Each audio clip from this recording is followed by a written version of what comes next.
મેથી કોણ મલાઈ કે મેથી મટર મલાઈ તો તમે ચાખ્યા જ હશે, પણ તું ક્યારેય મેથી તુવેર મલાઈ બનાવ્યા છે? નહીં જ બનાવ્યા હોય તો અત્યારે લીલી તુવેર ખૂબ જ માર્કેટમાં મળે છે, તો તેનો ઉપયોગ કરી અને એકવાર મારી રીતે મેથી તુવેર મલાઈ બનાવી અને જોજો. બનાવો એટલી રોટલી ખતમ થઈ જશે એ વાત તો પાકી, અને સ્વાદમાં તો એટલું ક્રીમી અને ટેસ્ટી ને કે પૂછો નહીં, એટલું સરસ.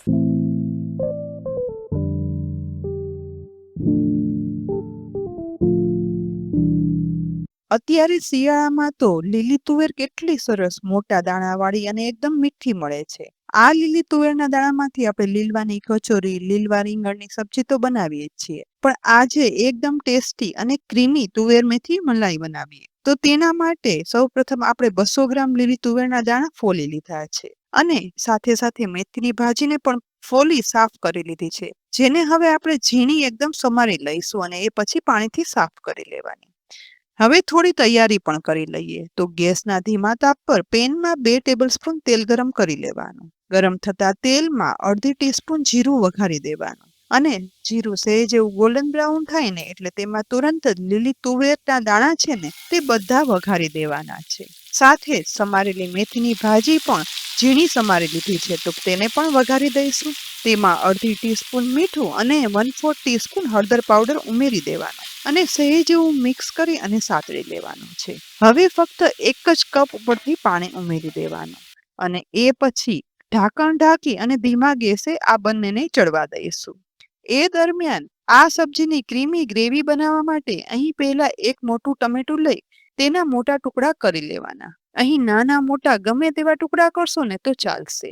હવે એ જ રીતે મીડિયમ સાઇઝની ડુંગળી લઈ તેની છાલ કાઢ્યા પછી તેના પણ આવા નાના મોટા ટુકડા કરી અને સમારી લેવાના છે. હવે શરૂઆત કરશું ક્રીમી ગ્રેવી બનાવવા માટે.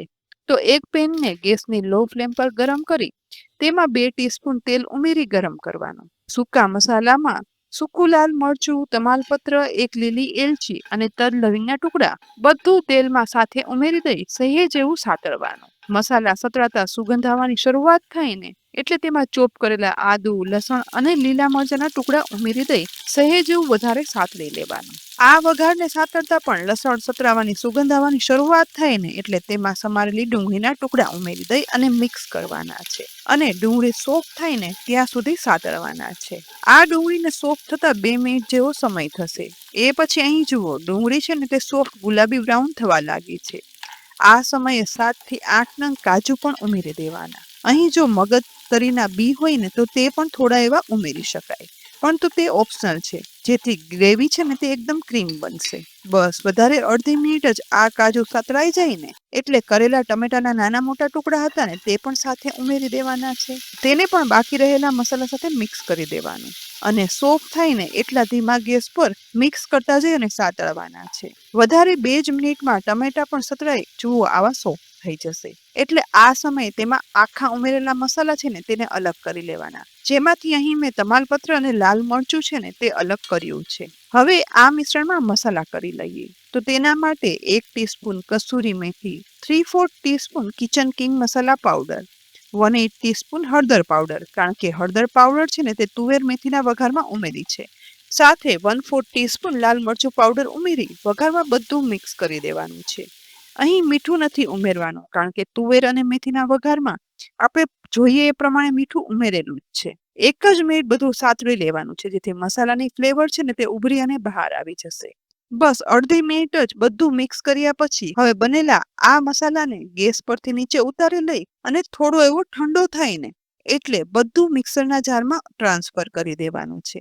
સાથે અડધો કપ પાણી પેનમાં ઉમેરી ચલાવી તે પણ જારમાં ઉમેરી દેવાનું, જેથી બધું સરસ પીસાઈ સોફ્ટ પેસ્ટ બની અને તૈયાર થાય. ઢાંકણ ઢાંકી અને બધું પીસી લેવાનું. પીસ્યા પછી અહીંયા આવી એકદમ સ્મૂથ પેસ્ટ બની અને તૈયાર કરવાની છે. વચ્ચે ક્યાંય પણ કણીઓ ના રહેવી જોઈએ. બીજી સાઈડ આટલી મિનિટ પછી પેનનું ઢાંકણ ખોલતા જુઓ ઉમેરેલા પાણીમાં ચડી અહીં મેથી અને તુવેર છે ને તે એકદમ સરસ ચડી ગયા છે.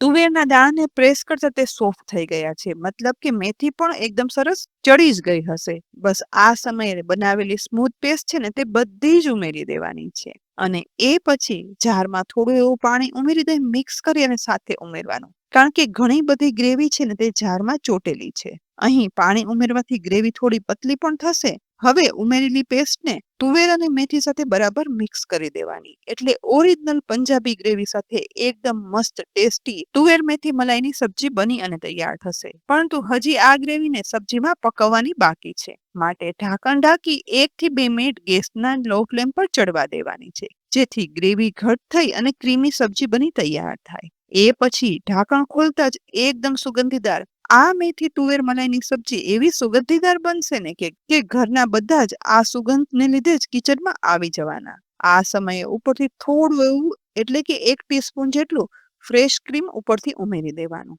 અને સાથે લાલ મરચું પાવડરનો વઘાર એક ફ્લેવર માટે 1 ટીસ્પૂન ઉમેરવાનો છે.